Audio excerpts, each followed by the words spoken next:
Dear listener, welcome once more to the Hercule Poirot story podcast, where the little grey cells awaken to unravel the most perplexing enigmas of the human soul.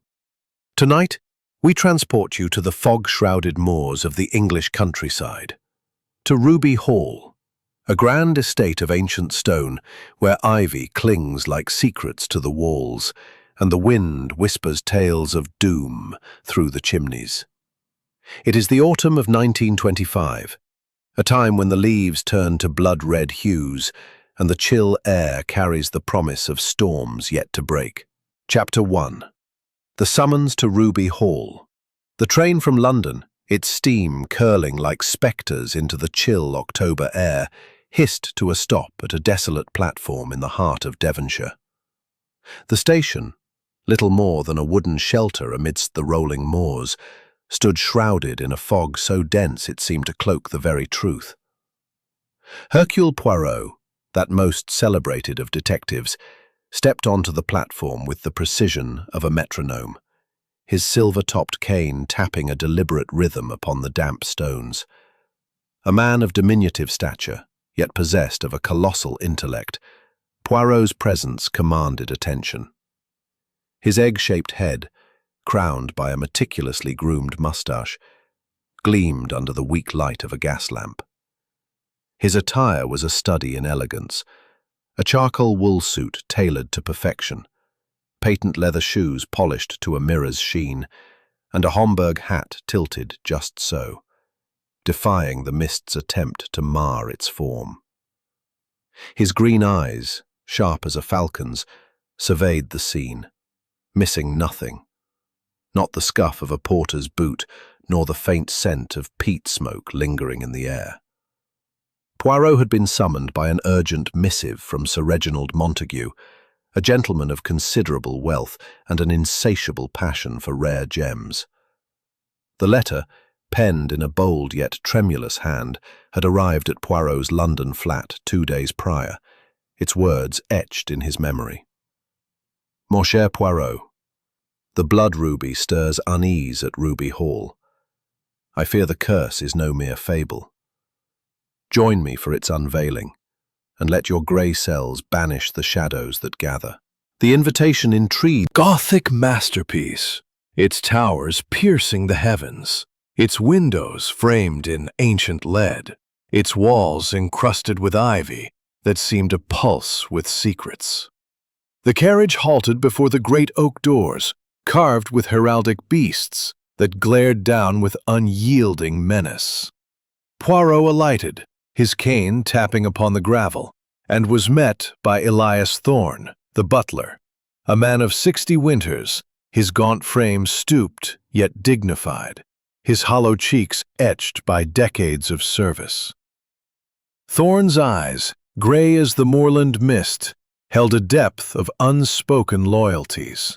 But Poirot discerned a flicker of something darker, resentment, perhaps, at a life spent in servitude to another's glory. Psychologically, Thorne was a fortress of duty, yet cracks in his facade hinted at suppressed grievances, a motive that might fester beneath his impeccable decorum. "Welcome, Monsieur Poirot," Thorne intoned, his voice a low murmur, as if reluctant to disturb the house's brooding silence. He led Poirot into the grand hall, a cavernous space where crystal chandeliers cast prismatic light upon oak-paneled walls.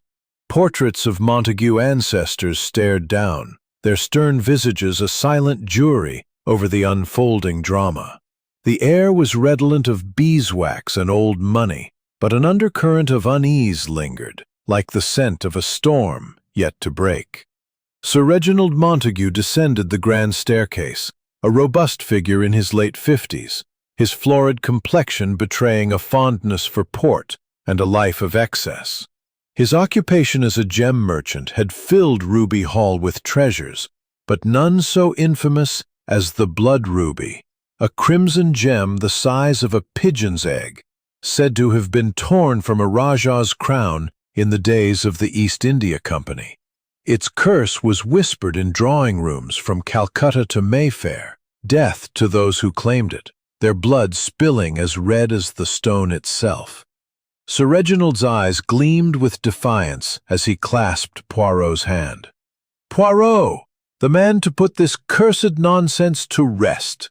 Come, meet my circle."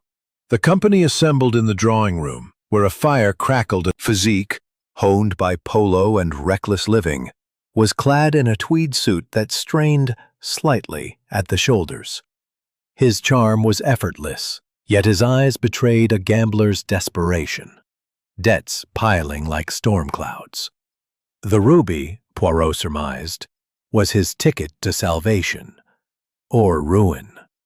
Neville's psychology was that of a man dancing on the edge of a precipice, his nonchalance a mask for avarice.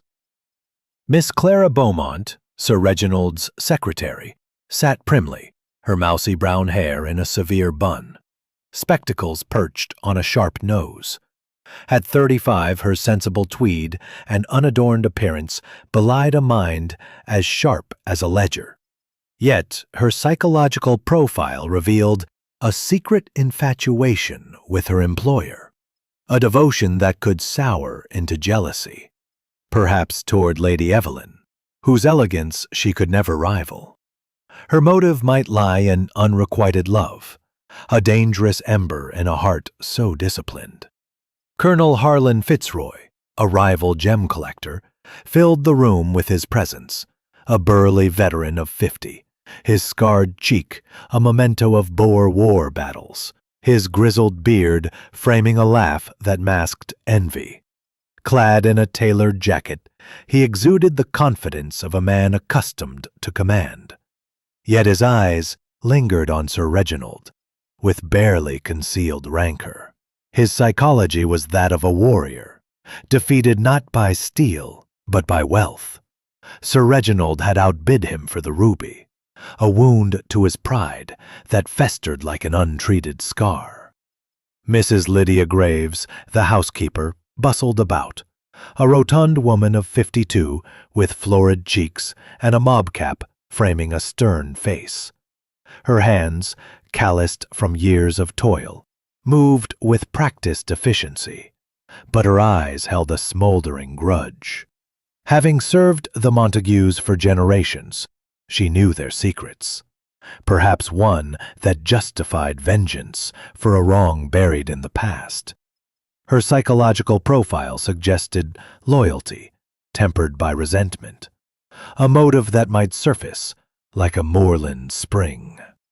As the group gathered around a rosewood table, Sir Reginald unveiled the blood ruby, placing it upon a velvet cushion. 13 minutes, approximately 2,000 words. A subtle weave of strings, their notes rising with a tension that mirrors the gathering storm outside, evoking the sense of secrets stirring in the shadows. The narrator's voice, rich and measured, carries a British formality, drawing the listener deeper into the mystery. As twilight descended upon Ruby Hall, it cloaked the ancient estate in a mantle of shadow, transforming its grandeur into something altogether more sinister. The wind, now a keening wail, tore through the eaves of the manor, rattling the leaded windows as though the spirits of the moors themselves sought entry. Within, the dining room glowed with the flickering light of silver candelabra, their flames casting restless shadows upon the walls, where portraits of stern Montague ancestors gazed down with eyes that seemed to pierce the souls of the living. The air was thick with the rich aromas of roasted pheasant, glazed with rosemary and thyme, and the deep, oaky notes of an aged claret poured from crystal decanters. Yet, beneath this veneer of opulence, an undercurrent of unease pulsed through the assembled company, as palpable as the storm brewing beyond the stone walls. Sir Reginald Montague presided at the head of the long mahogany table, his florid face flushed with both port and pride, his robust frame filling the carved oak chair that had borne the weight of his forebears for centuries. His occupation as a gem merchant had made him master of Ruby Hall. But it was the blood ruby, locked in its glass case upon the rosewood sideboard, that held court tonight.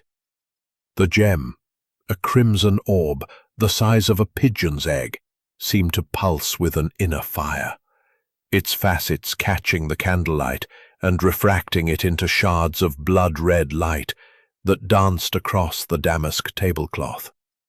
Sir Reginald, his voice booming with a bravado that failed to mask a faint tremor, regaled his guests with the ruby's grim history. Procured, you see, from a temple in Bengal, deep in the jungles where priests whispered of curses older than time itself, he declared, his thick fingers gesturing a distraction from the darker impulses of human nature, which were far more lethal than any spectral vengeance. Lady Evelyn Montague, seated opposite Poirot, toyed with the pearl necklace at her throat, her slender fingers betraying a nervous energy that belied her serene countenance. Her beauty was undeniable, raven hair coiled in elegant waves, porcelain skin glowing in the candlelight, and eyes like shadowed sapphires, deep with unspoken sorrows. Her gown of emerald silk shimmered as she shifted, the fabric catching the light in a manner not unlike the ruby itself. Yet Poirot noted the psychology beneath her poise, a woman trapped in a marriage of convenience, her elegance a facade for a heart yearning for freedom. Rumours whispered in London's drawing rooms suggested her disdain for Sir Reginald's obsession with his gems, and the promise of a vast inheritance upon his demise offered a motive as old as the stones of Ruby Hall. Her gaze flickered briefly to Neville Montague, a glance so fleeting it might have gone unnoticed by a less observant eye. Neville, the nephew, lounged at the far end of the table, his auburn hair tousled in a manner that suggested both carelessness and charm.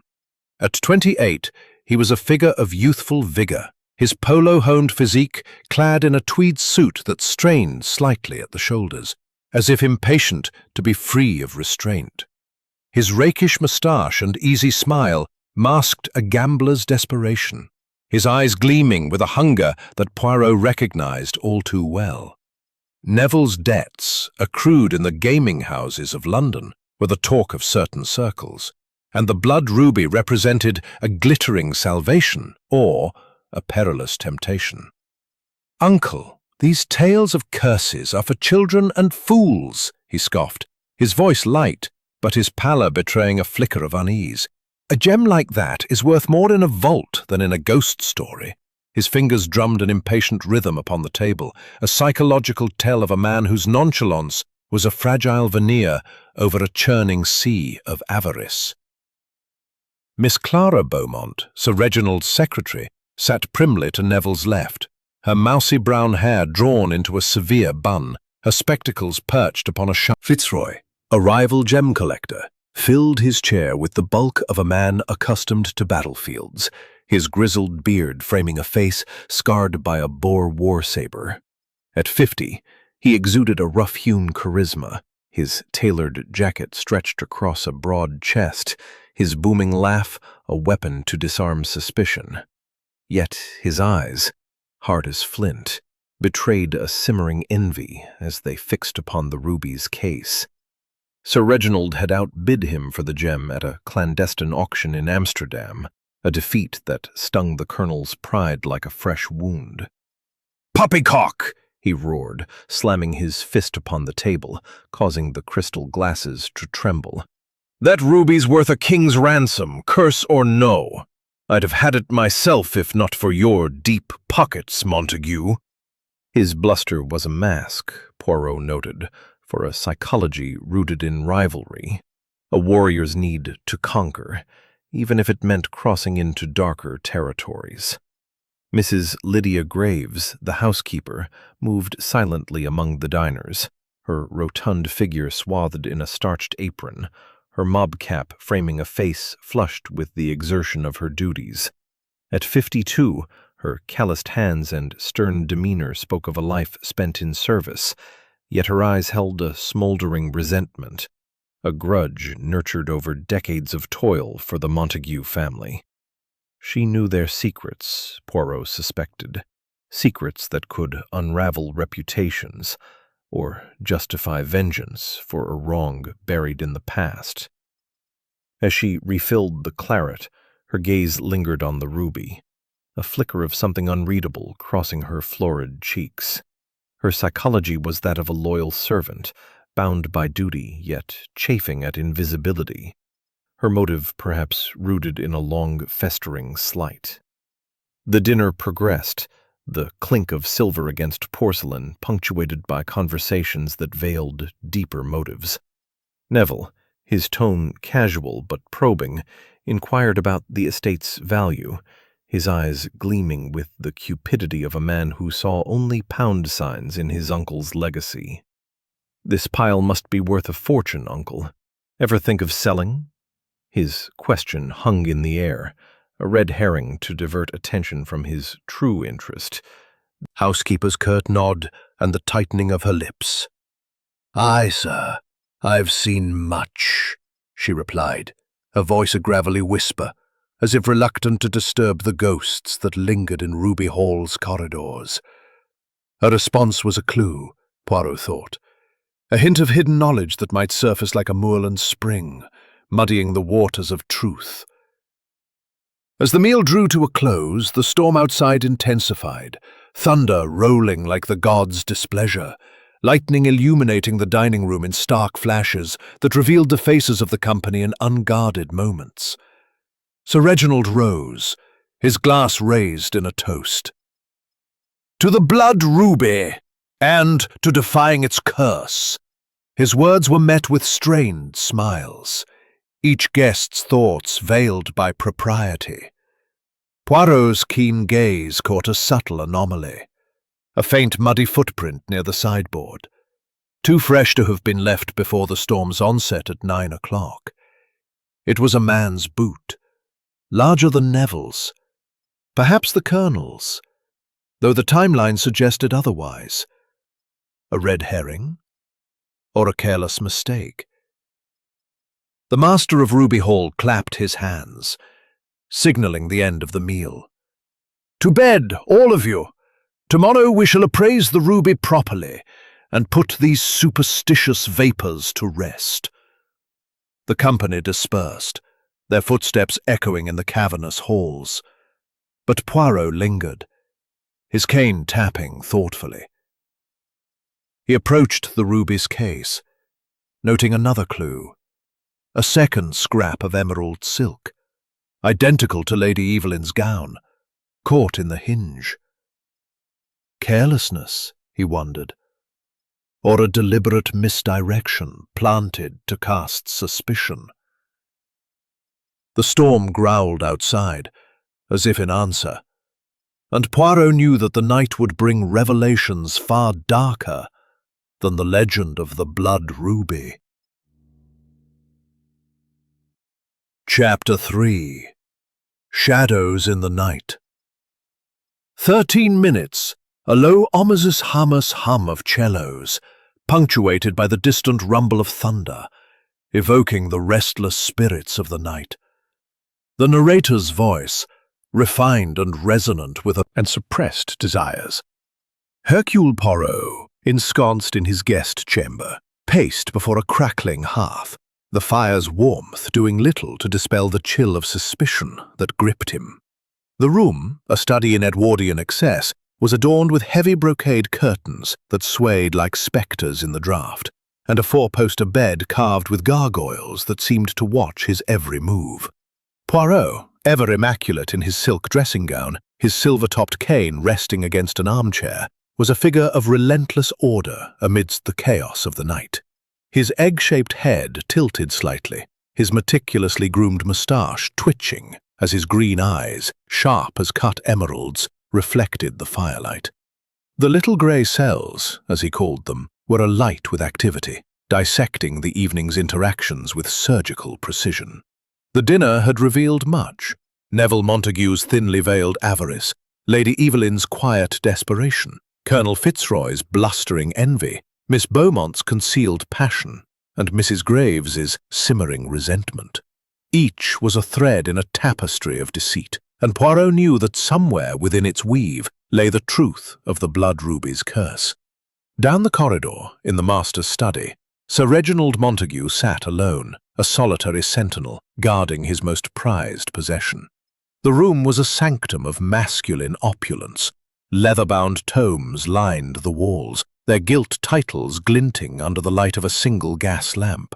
A mahogany desk bore the weight of curiosities from distant lands. A jade idol, a brass sextant, a dagger with a hilt of carved ivory. At its center, upon a velvet cushion within a locked glass case, rested the blood ruby, its crimson facets pulsing with a malevolent beauty, as if alive with the curse it bore. Sir Reginald, his florid face illuminated by the lamp, gazed at the gem with a mixture of defiance and unease. His robust frame, clad in a velvet smoking jacket, seemed diminished in the vastness of the study, his hands trembling slightly as he poured a measure of brandy from a crystal decanter.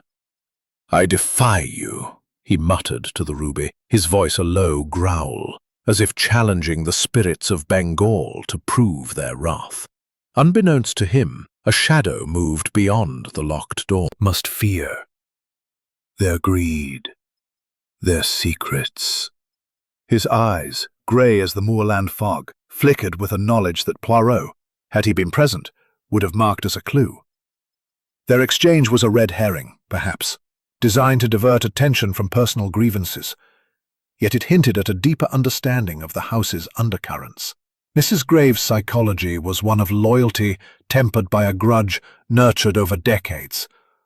Thorne's was that of a man bound by duty, yet harbouring a resentment that could fester into betrayal.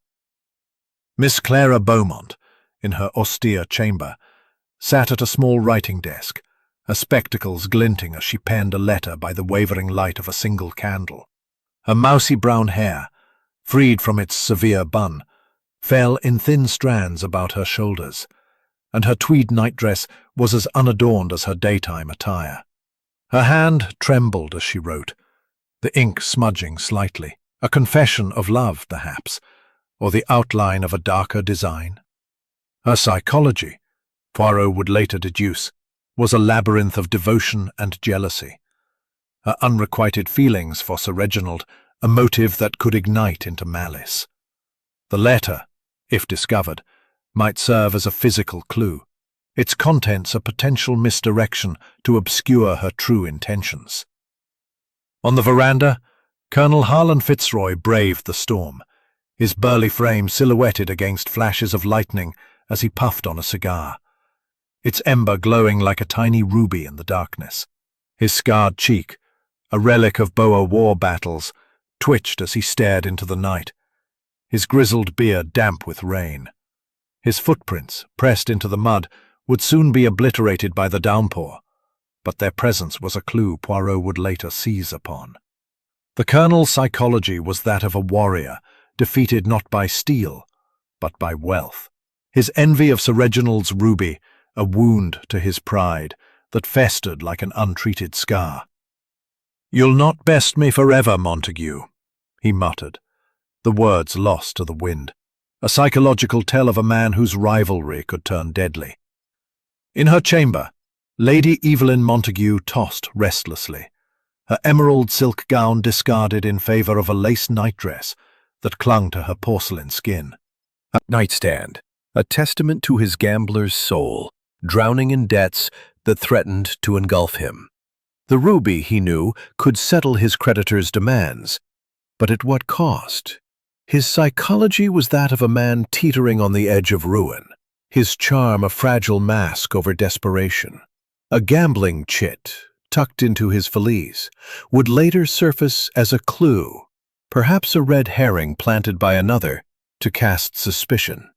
The storm reached its crescendo, thunder rolling like artillery across the moors, lightning illuminating the manor in stark relief. Suddenly, a piercing scream shattered the night. Lady Evelyn's voice, raw with terror, echoing from the upper floors. The household stirred, doors creaking open, footsteps hastening along the corridors. Poirot, roused from his musings, seized his cane and emerged, his silk dressing gown billowing as he moved with surprising agility for a man of his stature.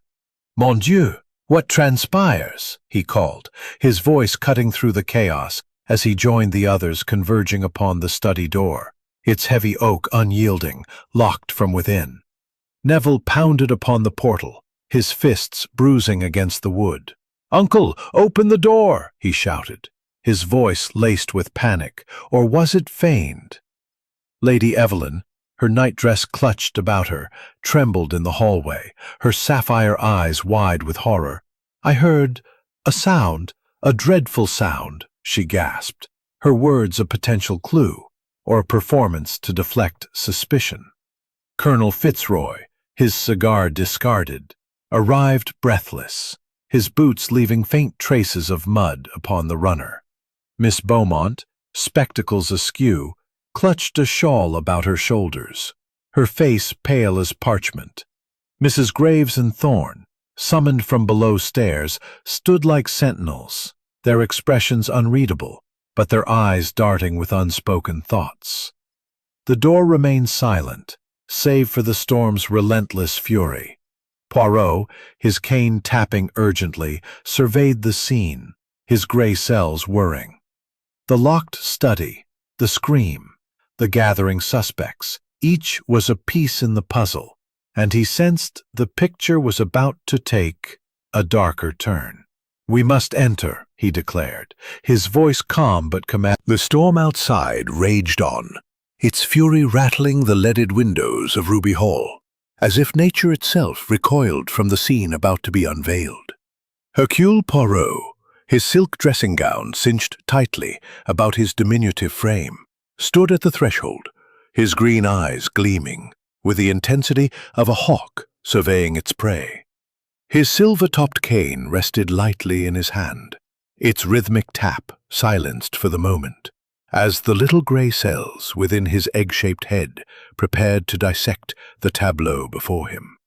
The gathered company, Lady Evelyn, Neville, Colonel Fitzroy, Miss Beaumont, Mrs. Graves and Thorne, hovered behind, their breaths held, their faces a mosaic of shock, fear, and perhaps calculation.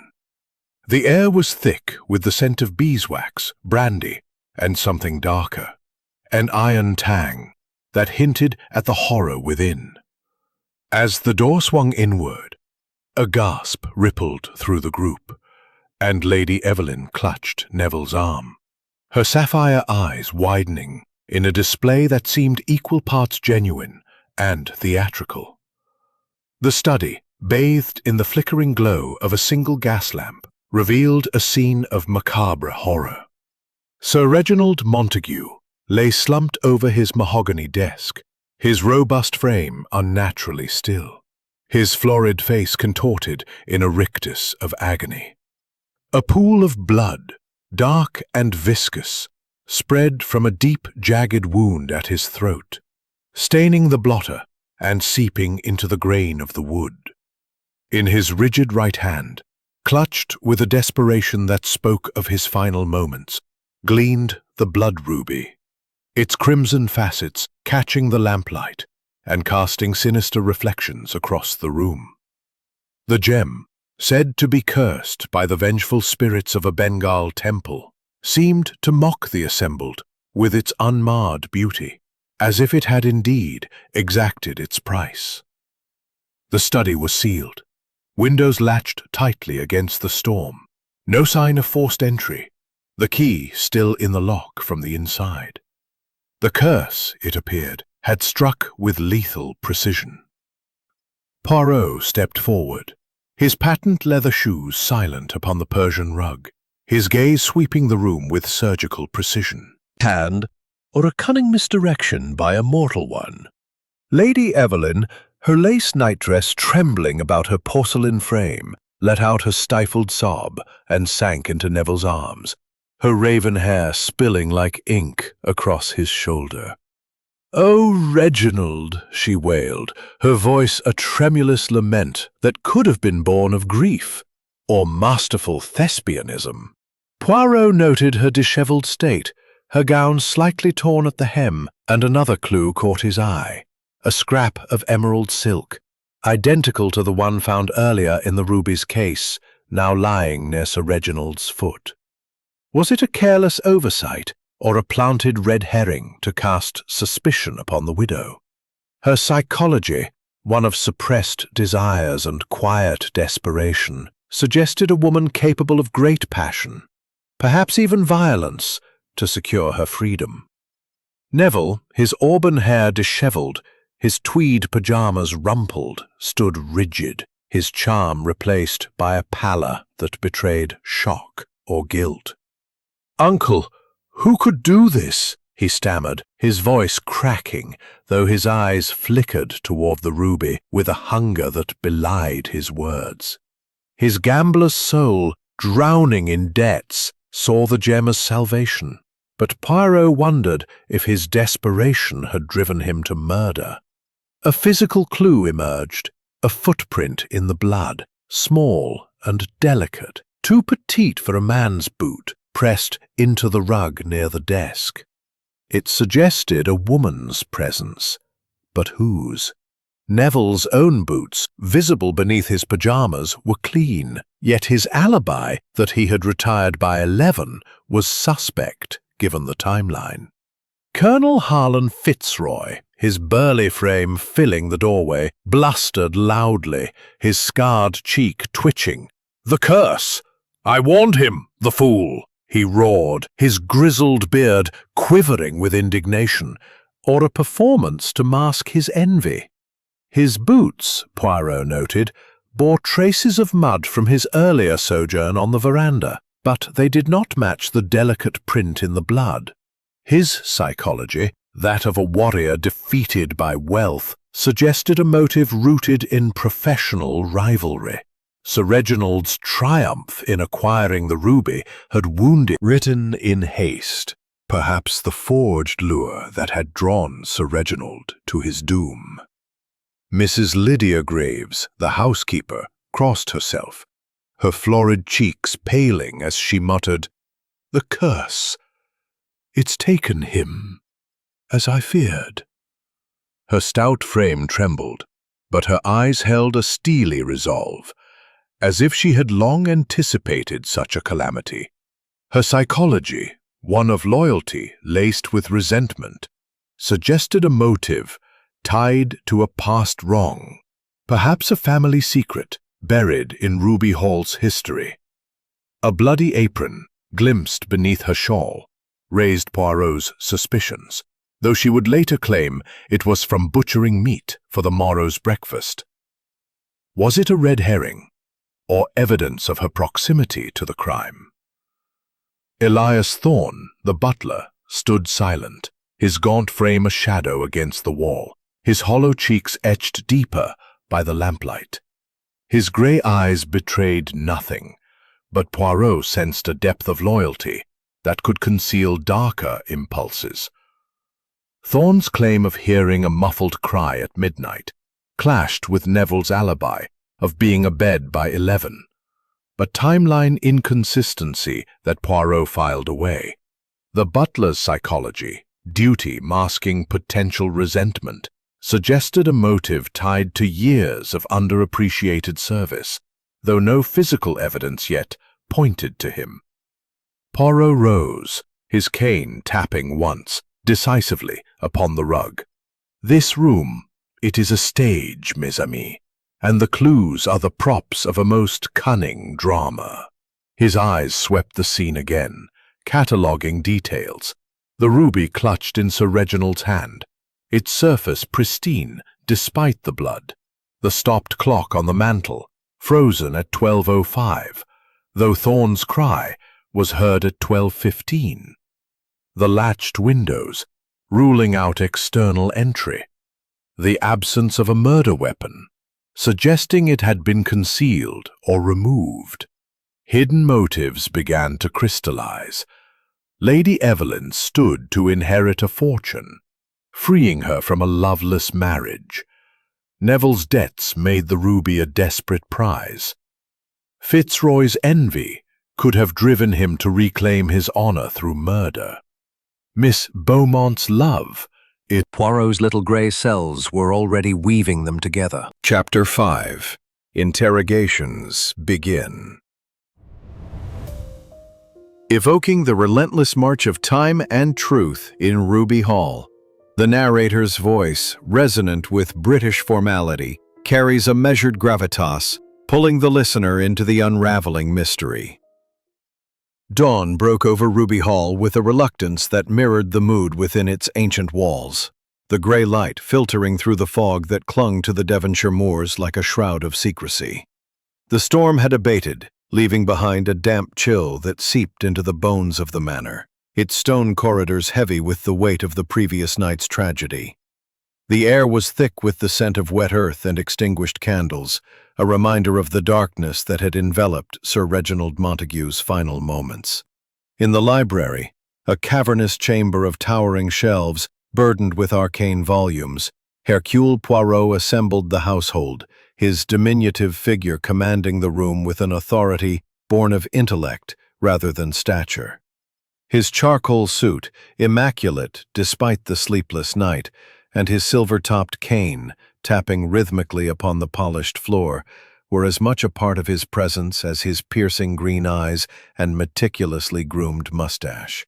The little grey cells, as he called them, were alight, sifting through the clues scattered like leaves across the moor.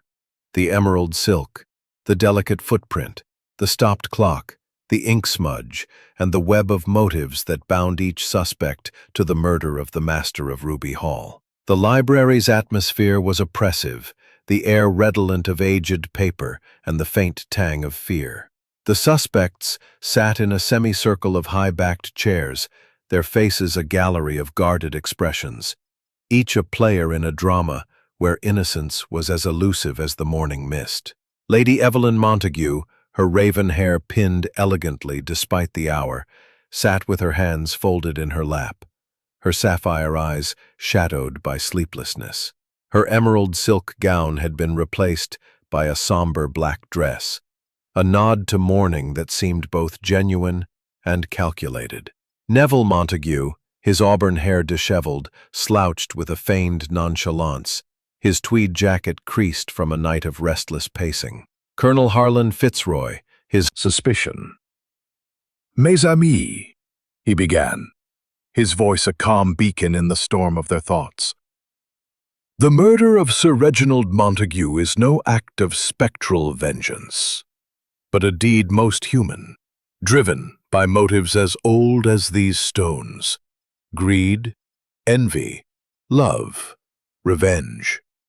We shall uncover the truth through order and method, for the little grey cells leave no shadow unexamined." His gaze swept the room, noting each suspect's reaction: Lady Evelyn's tightened lips, Neville's restless fingers, Fitzroy's scowl, Beaumont's averted eyes, Graves' crossed arms, Bourne's impassive stare.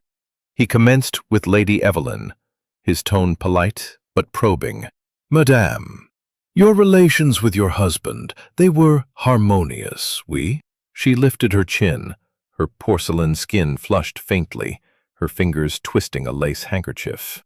"We had our differences, Monsieur Poirot," she admitted, her voice a soft cadence of regret. "Reginald lived for his gems, not for me. His passion was the ruby, not our marriage." Her words carried a weight of truth, but Poirot discerned a deeper current. A woman trapped in a gilded cage, her psychology one of quiet desperation, the promise of a vast inheritance, freeing her from matrimonial chains, was a motive as glittering as the blood ruby itself. Yet, a psychological clue emerged. Her insomnia, confessed tearfully as she described pacing the halls at night. "I could not sleep. Not with that cursed stone in the house," she murmured, her eyes darting to the floor. Had she wandered near the study, her footsteps silent on the rugs, her torn gown leaving scraps of silk as evidence, or misdirection. Neville was next, his charm frayed by the weight of scrutiny. "I loved my uncle, Poirot, but he was tight-fisted," he said, his voice edged with defiance. "I needed funds, debts, you know how it is." His auburn hair fell into his eyes, and he brushed it back with a hand that trembled slightly, a tell of his gambler's soul. Poirot's keen gaze noted a physical clue, a gambling chit, discovered in Neville's room by a maid, hinting at debts so crushing that the ruby Stub. It tells a different tale. Fitzroy's eyes narrowed, but he offered no rebuttal, his psychology revealing a warrior's need to reclaim honor, perhaps through violence. The muddy footprints from his boots, though not matching the delicate print in the blood, suggested he had lingered in the storm, a timeline inconsistency that deepened suspicion. Miss Clara Beaumont adjusted her spectacles, her hands clutching her notebook tightly, as Poirot questioned her. "I served Sir Reginald faithfully," she said, her voice quavering, her mousy brown hair escaping its pins. "He was a great man." Her devotion was palpable, but Poirot noted a flicker of something darker, jealousy toward Lady Evelyn, perhaps, or a spurned heart. A physical clue surfaced. The ink smudge on the desk matched stains on her fingers, suggesting a note written in haste, perhaps the forged lure that had drawn Sir Reginald to his study. Her psychology was a labyrinth of love and duty, her unrequited feelings a motive that could have ignited into rage. "You admired him deeply, mademoiselle," Poirot said softly. "But did he return your regard?" Her silence was answer enough, a red herring or a damning clue. Mrs. Lydia Graves, questioned next, stood rigid, her calloused hands clasped before her. "I've served this family 40 years, she said, her gravelly voice steady, but her florid cheeks paling. "The master was good to me, curse or no." Yet Poirot sensed a grudge beneath her loyalty, a motive tied to a past wrong, perhaps a family secret buried in Ruby Hall's history. The bloody apron, glimpsed last night, was explained as a butcher's mishap, but its timing raised doubts.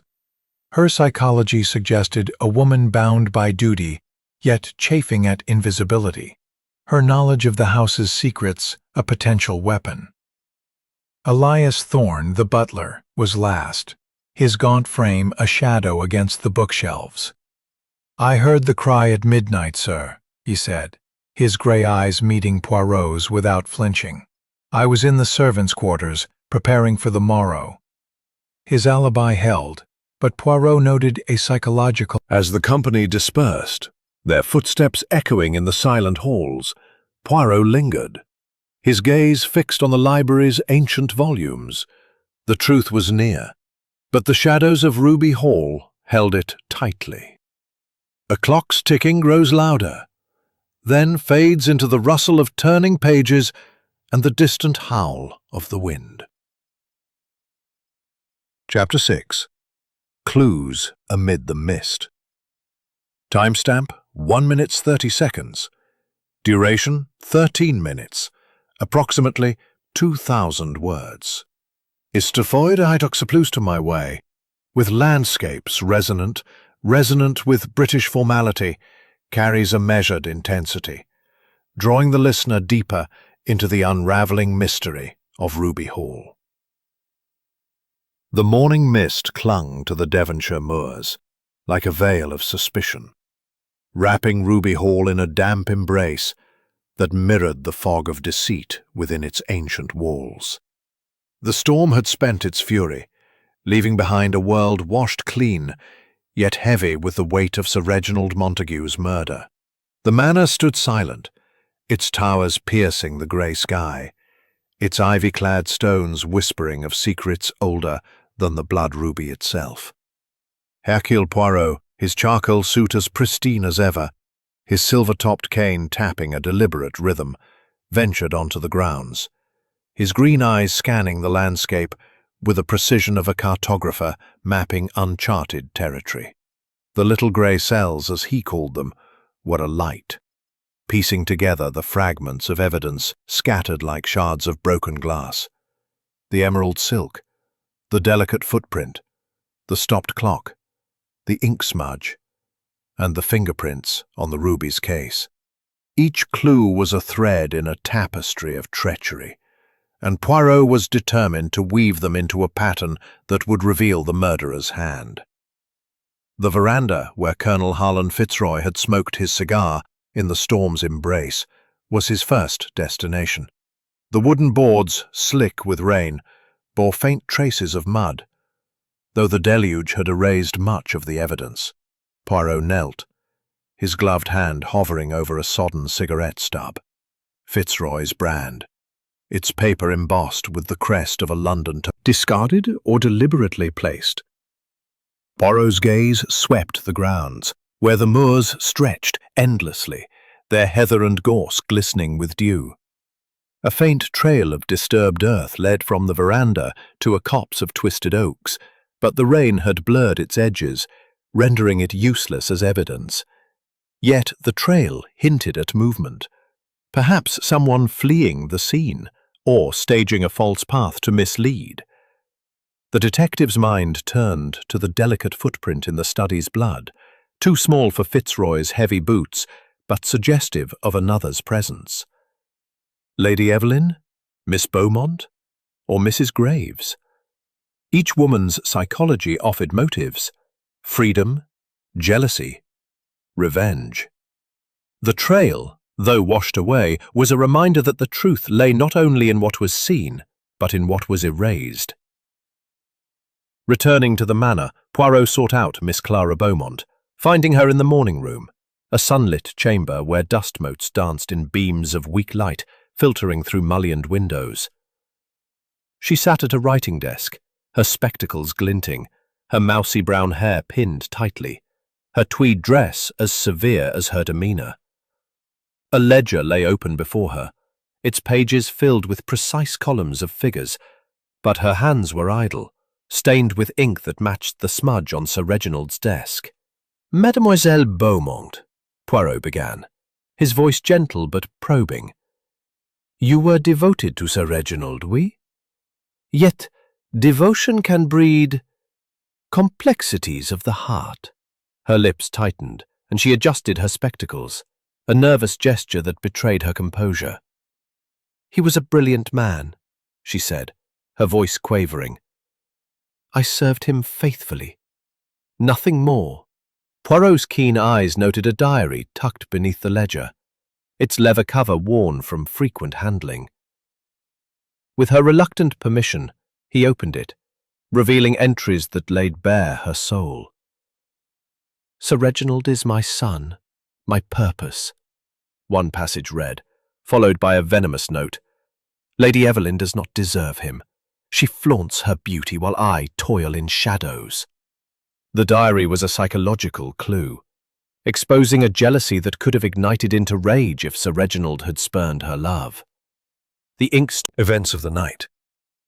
Poirot, his cane tapping softly on the flagstones, approached her with disarming courtesy. "Madame Graves, you have served the Montagues for generations, oui? Such loyalty must carry many burdens, perhaps secrets of the family." Her calloused hands paused over a dough-kneaded board, and her florid cheeks flushed deeper. "I've seen much, sir," she said, her gravelly voice low, "but I keep my place." Probing further, Poirot elicited a confession. "The master wronged my sister years ago, ruined her, left her to die in shame." The revelation was a hidden motive, a spark of revenge that could have smoldered for decades. The bloody apron, glimpsed in the study, was explained as a cut from butchering meat, but its timing, hours before the morning's preparations, raised doubts. "You were in the kitchen at midnight, madame?" Poirot asked, his eyes narrowing. She nodded curtly, but her gaze flickered to the floor, a psychological tell of evasion. Her psychology was one of loyalty fractured by a grudge. her knowledge of Ruby Hall's secrets a potential weapon. Yet the apron's blood felt too convenient, another red herring to divert from the true culprit. Poirot's thoughts turned to the timeline, a puzzle with jagged edges. Thorne's claim of hearing a cry at midnight clashed with the stopped clock at 12:05, suggesting tampering. The delicate footprint in the blood pointed to a woman, but whose? Lady Evelyn's insomnia placed her in the halls, her torn gown leaving silk scraps. Miss Beaumont's ink-stained fingers and jealous diary implicated her in a plot. Mrs. Graves's bloody apron and family secret hinted at revenge, yet each clue carried the whiff of misdirection, as if the murderer had strewn false trails to confound. Returning to the veranda, Poirot examined the grounds once more, his gaze falling on a faint scuff in the mud near the study's window. It was not a footprint, but a drag mark, as if something, a weapon perhaps, had been concealed in haste. The window, latched from within, ruled out external entry, but the mark suggested someone had stood outside, perhaps watching or staging a scene. Fitzroy's cigarette stub placed him nearby, but his boots— No evidence yet pinned him to the crime. The master key, however, was a lingering question. Could it have been used to relock the study, staging a sealed crime scene? As noon approached, the mist began to lift, revealing the moors in stark clarity. Poirot stood alone on the veranda, his cane tapping thoughtfully. The clues were mounting: the cigarette stub, the diary, the bloody apron, the drag mark, the fingerprints. Each suspect's motive, envy, love, revenge, greed, was a thread, but the tapestry was incomplete. "The truth," Poirot murmured. "It hides in the mist, but the grey cells, they see through all." The murderer had woven a web of red herrings, but Poirot's mind was a blade, ready to cut through to the heart of the mystery. The wind's whistle fades into the crunch of gravel underfoot, followed by the distant toll of a village church bell, signaling the approach of noon. Timestamp 1:19:30. Duration 13 minutes, approximately 2,000 words. Transition fades in, a tense, staccato pulse of strings, interwoven with the faint crackle of a dying fire and the distant moan of wind across the moors, evoking a sense of unraveling deception. The narrator's voice, rich with British formality, carries a quiet intensity, drawing the listener deeper into the labyrinth of Ruby Hall's mystery. As midday sun pierced the thinning mist over the Devonshire moors, Ruby Hall stood like a sentinel of secrets, its ancient stones bathed in a pale light that did little to warm the chill of suspicion within. The manor's corridors, once vibrant with the bustle of servants, now echoed with a heavy silence, broken only by the creak of floorboards and the murmur of hushed voices. Hercule Poirot, his charcoal suit pristine, his silver-topped cane tapping a deliberate rhythm, moved through the house with the precision of a chess master, his green eyes glinting with the focus of a man closing in on his quarry. The little grey cells, as he called them, were weaving a tapestry from the clues scattered across the crime. The emerald silk, the delicate footprint, the stopped— Thorne's gaunt frame stood rigid, his hollow cheeks etched deeper by the noon light, his grey eyes meeting Poirot's with a stoicism that bordered on defiance. "Monsieur Thorne," Poirot began, his voice a velvet blade, "you are the shadow of this house, by always present, always watching. Yet shadows may conceal more than they reveal, no?" Thorne's lips tightened, but he replied evenly, "I serve, sir, as I always have. I heard the cry at midnight, nothing more." Poirot's gaze sharpened, noting a psychological clue in Thorne's rigid posture, a man bound by duty, yet chafing at a lifetime of subservience. "You hold the master key, monsieur," Poirot pressed, "a key that unlocked the study last night. Could it not have locked it again, staging a sealed room?" Thorne's eyes flickered, a tell of unease, and he admitted, "There's a spare key, kept in the pantry, but it's untouched since I checked it yesterday." Poirot requested to see it, and Thorne produced a small brass key, its surface gleaming as if recently polished. The key was a physical clue, suggesting opportunity, but Thorne's motive, resentment at years of underpaid service, lacked the depth to make him the prime suspect. The spare key felt too convenient, a red herring perhaps planted to divert suspicion from the true culprit. "You resent the master's wealth, oui?" Poirot asked softly. Thorne's jaw clenched. "I've served faithfully, sir, but a man may tire of being invisible." His confession was a thread, but not the one that would unravel the tapestry. Next, Poirot sought Neville Montague, finding him in the billiard room, where the young man leaned against a green baize table, his auburn hair tousled, his tweed jacket discarded in favor of a rumpled shirt. The room smelled of cigar smoke and whiskey, remnants of Neville's restless night.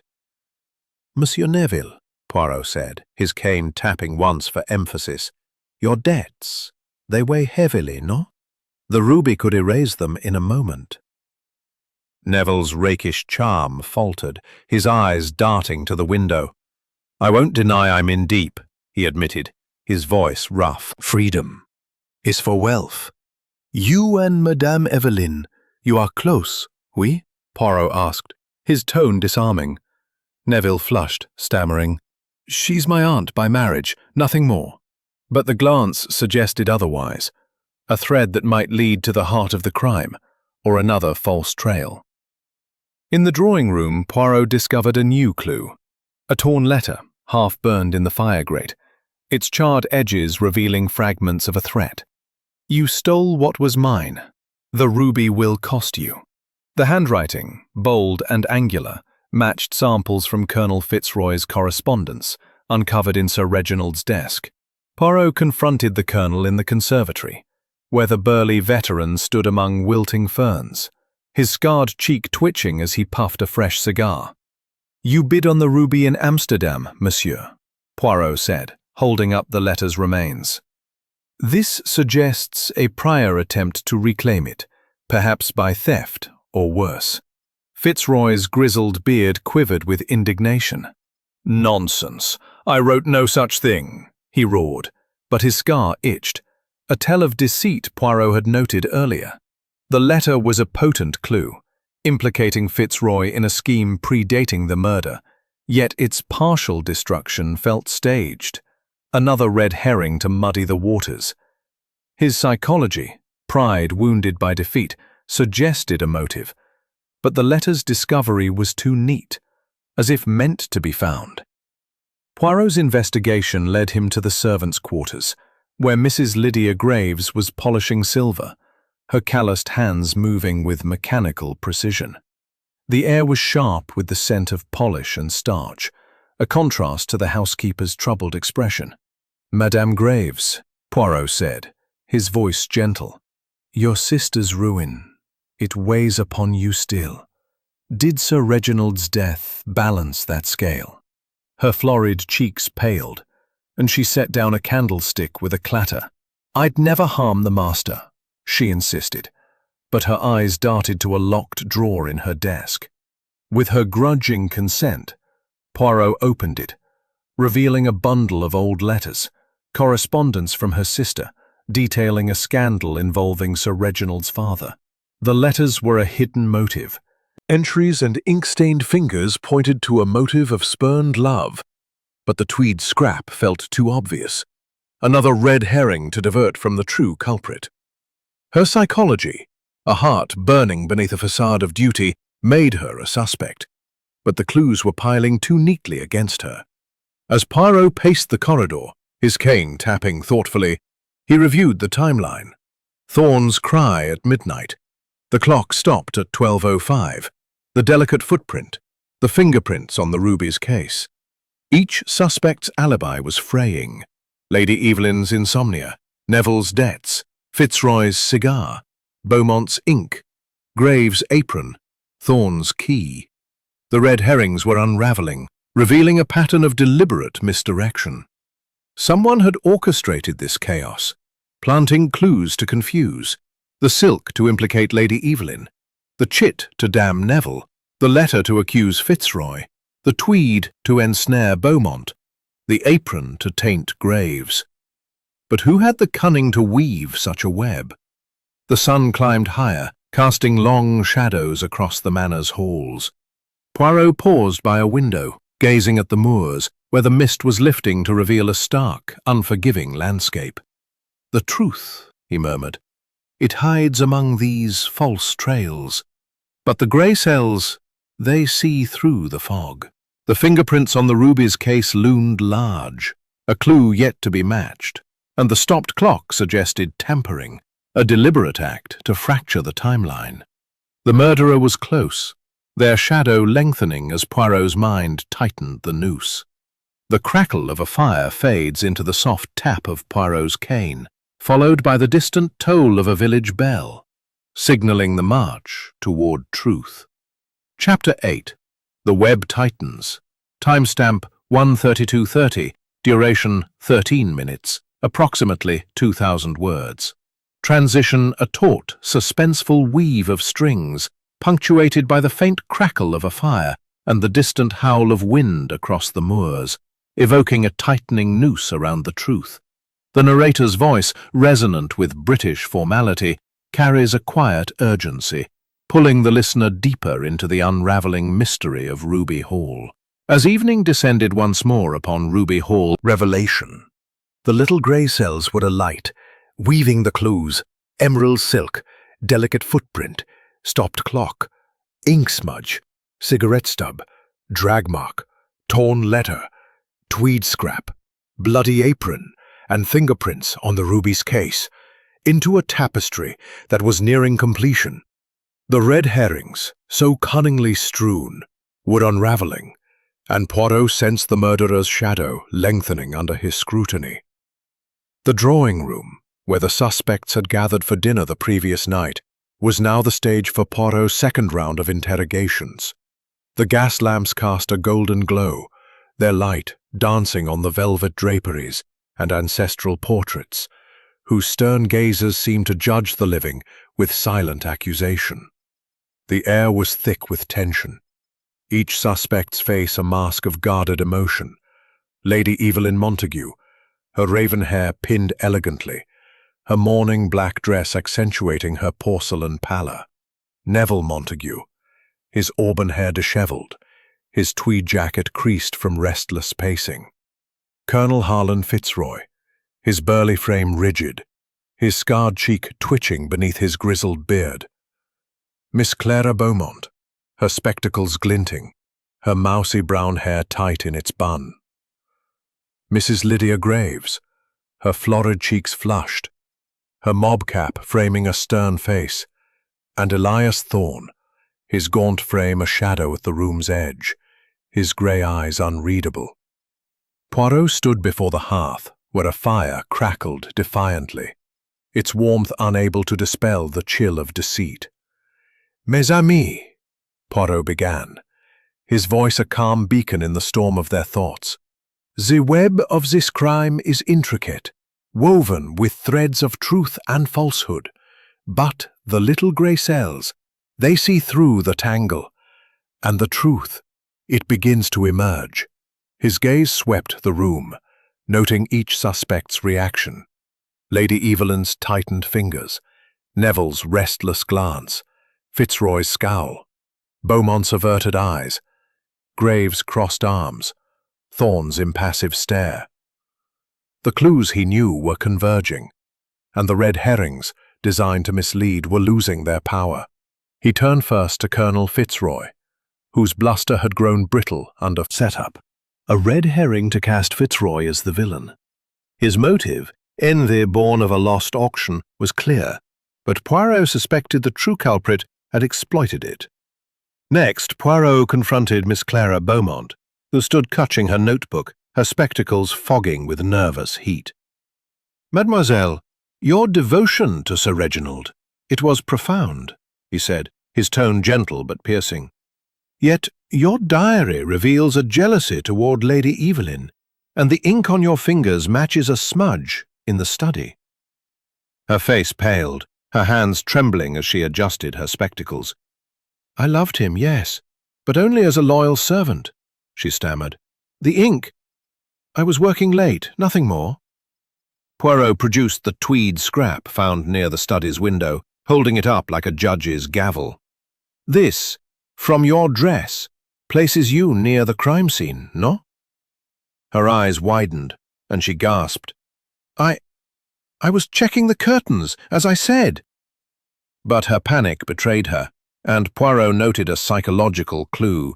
Her love, though platonic, was intense, a motive that could have turned to rage if spurned. Yet the diary, ink, and tweed felt too neatly aligned, another red herring planted to ensnare her. Mrs. Lydia Graves was next, summoned to the drawing-room from her duties. Her rotund figure filled the doorway, her mob cap slightly askew, her calloused hands clasped tightly. Madame Graves, Poirot said, his cane tapping once for emphasis. Your bloody apron. It raises questions. A butcher's mishap, you claim, but at midnight. Her florid cheeks flushed deeper, and she replied, her gravelly voice steady. I cut my finger preparing meat for breakfast, sir. Nothing more.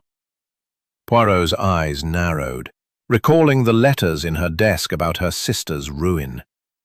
Your grudge against the Montagues, it is old, oui? Did it drive you to act? She shook her head vehemently, her eyes flashing with indignation. I'd never harm the master, curse or no. The apron's blood was a compelling clue, but her explanation held, and Poirot suspected it was another misdirection, planted to taint her loyalty. Her psychology, due to the silk, hinted at a motive tied to freedom, and perhaps love, though Poirot suspected the silk was planted, another false trail. Her psychology, desperation cloaked in elegance, made her a suspect, but the clues were too neatly arrayed against her. Neville, summoned again, shifted uncomfortably under Poirot's gaze, his auburn hair falling into his eyes. I was abed by 11, Poirot, he insisted, but his restless fingers betrayed his nerves. The gambling chit found in his room was a damning clue, yet its placement suggested it was meant to be found, a red herring to implicate him. Your debts, monsieur. They make the ruby a tempting prize, Poirot said, his voice unrelenting. Neville's charm cracked, and he snapped, I didn't kill him. Someone's setting me up. His psychology, desperation masked by bravado, pointed to greed. But Poirot sensed the chit was another piece of the murderer's puzzle, designed to divert. Elias Thorne, questioned last, stood like a shadow, his gaunt frame unyielding. The spare key, monsieur. It could have locked the study after the crime, Poirot said, his eyes locked on Thorne's. Your resentment, it simmers, no? Thorne's grey eyes flickered, but he replied evenly. I served faithfully, sir. The key was untouched.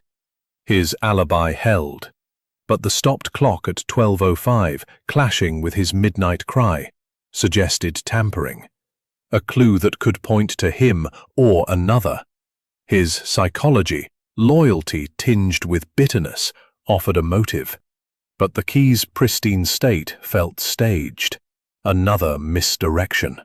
As Poirot paced the drawing-room, his cane tapping a thoughtful rhythm, a crucial clue emerged. The fingerprints on the ruby's case, analysed by the police that morning, belonged not only to Sir Reginald, but to another in the room. The revelation narrowed the field, but Poirot withheld it, letting the suspects stew in their uncertainty. The red herrings were dissolving. The silk was not Lady Evelyn's doing, the chit not Neville's, the letter not Fitzroy's, the tweed not Beaumont's, the apron not Graves'. Interwoven with the distant rumble of a renewed storm and the faint ticking of a clock, evoking the inexorable approach of truth. The narrator's voice, resonant with British formality, carries a quiet intensity, drawing the listener into the penultimate act of Ruby Hall's dark drama. As twilight deepened over Ruby Hall, the ancient manor seemed to brace itself against the resurgence of the storm, its stone walls absorbing the gathering darkness like a vault sealing its secrets. The Devonshire moors, cloaked in a mist that swirled like specters, stretched beyond the windows, their heather and gorse trembling in the wind's restless grasp. Within, the air was heavy with the scent of beeswax and extinguished fires, a somber reminder of the tragedy that had stained the house's legacy. Hercule Poirot, his charcoal suit as immaculate as ever, his silver-topped cane tapping a deliberate rhythm, paced the drawing-room, his green eyes gleaming with the focus of a maestro conducting the final notes of a symphony. His meticulously groomed mustache twitched, a sign that the little gray cells were nearing the solution to Sir Reginald Montague's murder. The clues, emerald silk, delicate footprint, stopped clock, ink smudge, cigarette stub, drag mark, torn letter, tweed scrap, bloody apron, and fingerprints on the ruby's case, were no longer scattered threads, but a nearly complete tapestry, its pattern revealing the cunning hand of the killer. The red herrings, so artfully strewn, had been swept aside, and Poirot stood on the precipice of truth.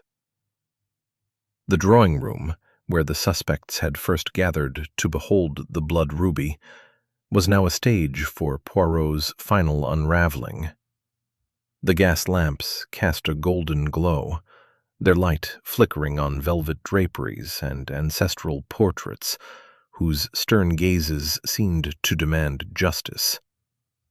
The suspects, summoned once more, sat in a tense semicircle.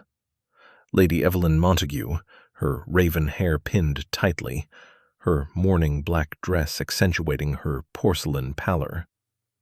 Neville Montague, his auburn hair disheveled, his tweed jacket creased from restless pacing. Colonel Room, noting each reaction. Lady Evelyn's tightened lips, Neville's restless fingers, Fitzroy's scowl, Beaumont's averted eyes, Graves' crossed arms, Thorne's impassive stare.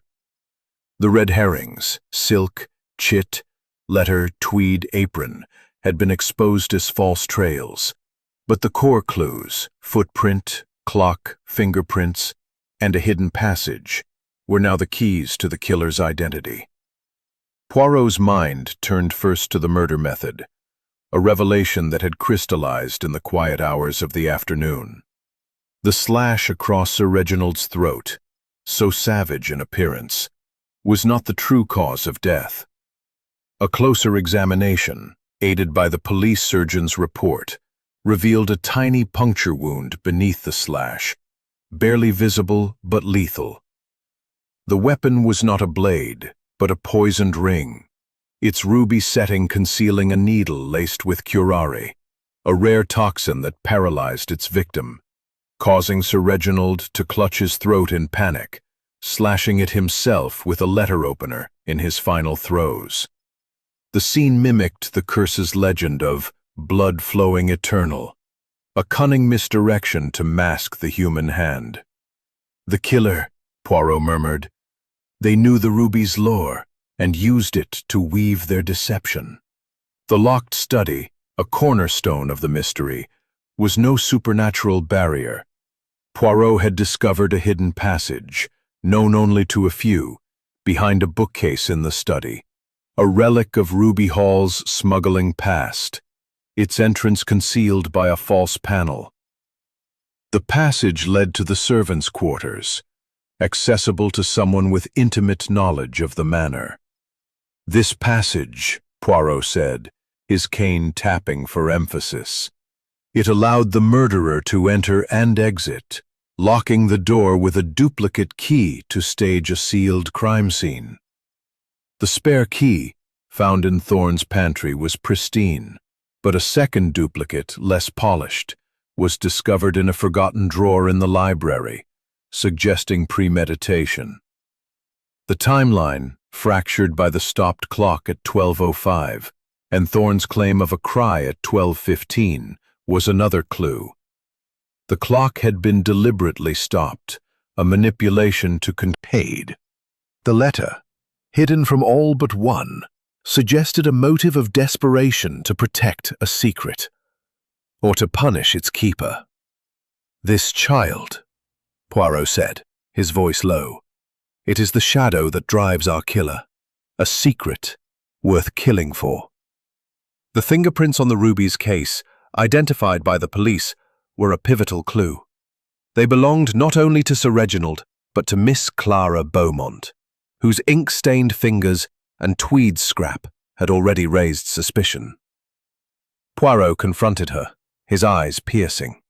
"Mademoiselle, you touched the ruby, non? Your prince betray you." Her spectacles fogged, her hands trembling as she clutched her notebook.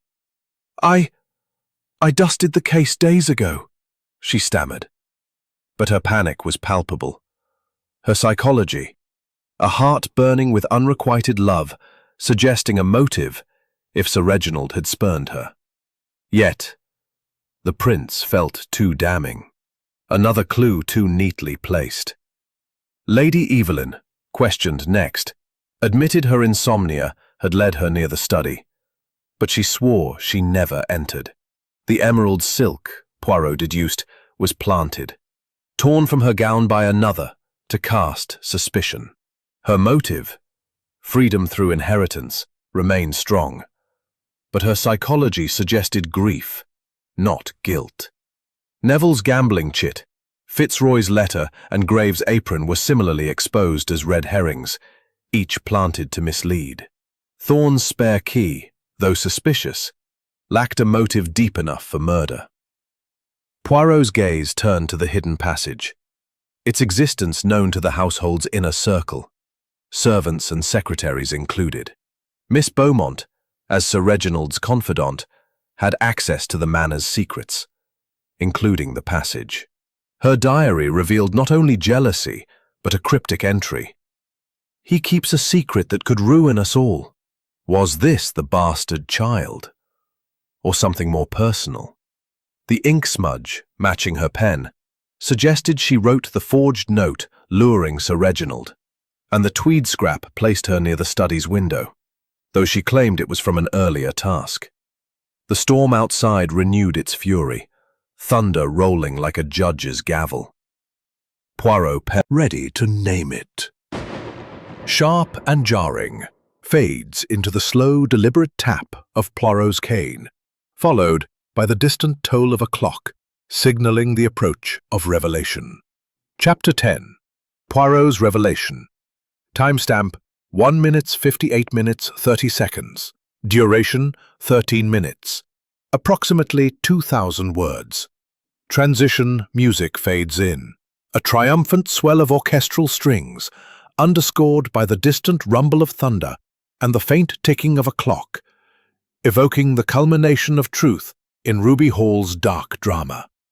The narrator's voice, resonant with British formality, carries a commanding gravitas, drawing the listener into the final act of Hercule Poirot's unraveling of the mystery.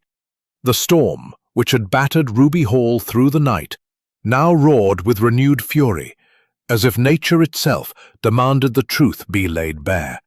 Within the manor's ancient walls, the study, scene of Sir Reginald Montague's brutal murder, stood as a sombre stage, its oak-panelled walls and leather-bound tomes bearing silent witness to the tragedy. The blood ruby, still locked in its glass case upon the mahogany desk, gleamed malevolently under the flickering gas lamps, its crimson facets refracting light like congealed blood, mocking the assembled with its cursed beauty. Hercule Poirot, his charcoal suit pristine, his silver-topped cane tapping a deliberate rhythm, stood at the center of the room, his green eyes blazing with the intensity of a maestro about to deliver the crescendo of his symphony. His meticulously groomed moustache twitched, a sign that the little grey cells had woven the final threads of the tapestry. Emerald silk, delicate footprint, stopped clock, ink smudge, cigarette stub, drag mark, torn letter, tweed scrap, bloody apron, fingerprints, hidden passage, and poisoned ring.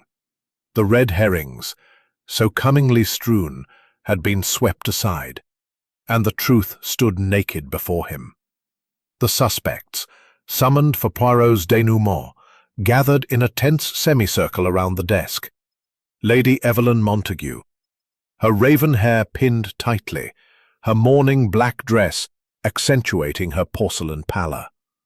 Neville Montague, his spectral vengeance, no curse of the blood ruby.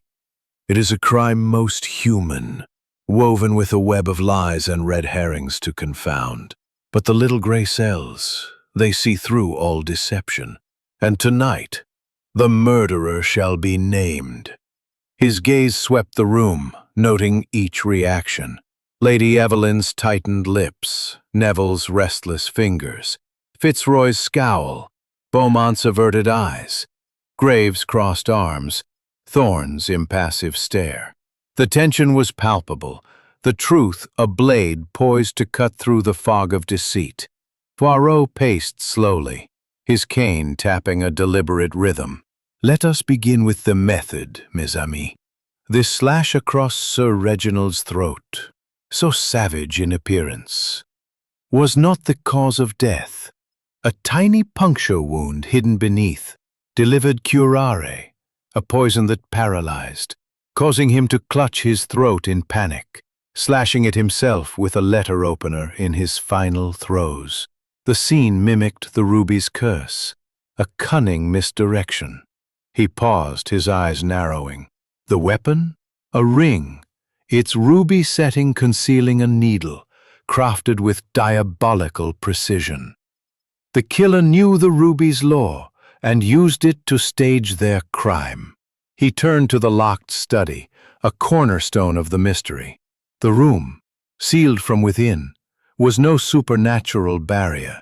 A hidden passage, behind a bookcase, led from the study to the servants' quarters, a relic of Ruby Hall's smuggling past.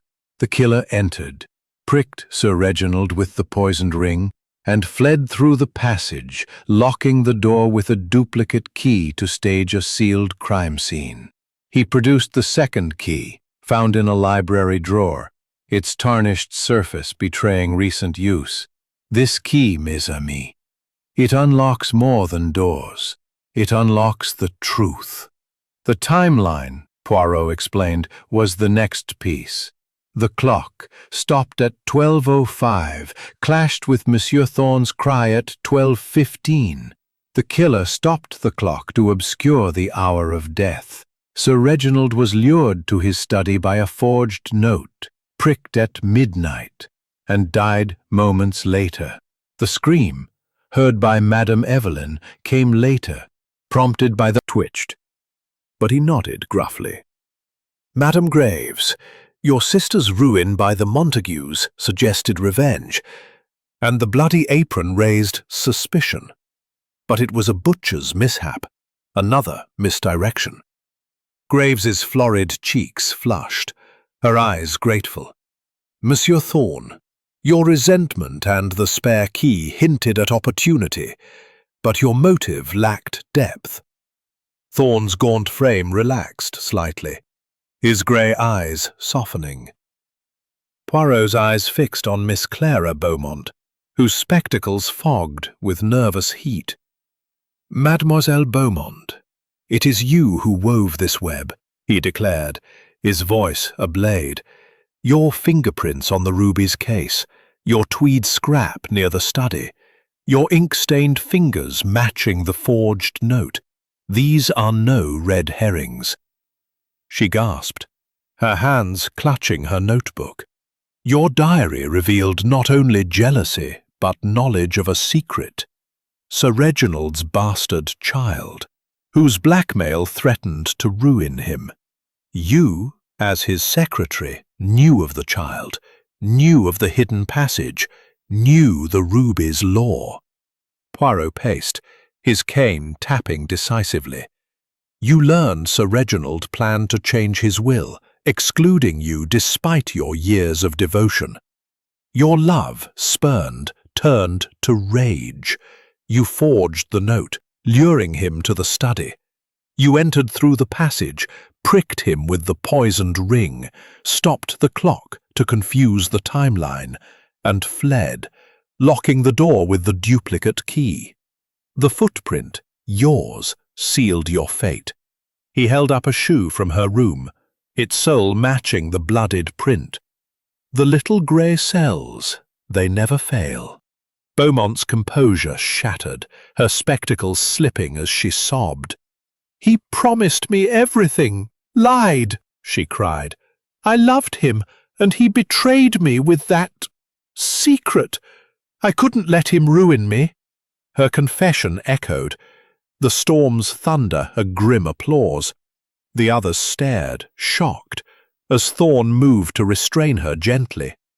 Poirot nodded, his moustache twitching. The curse. It was but a mask for human greed and vengeance. The truth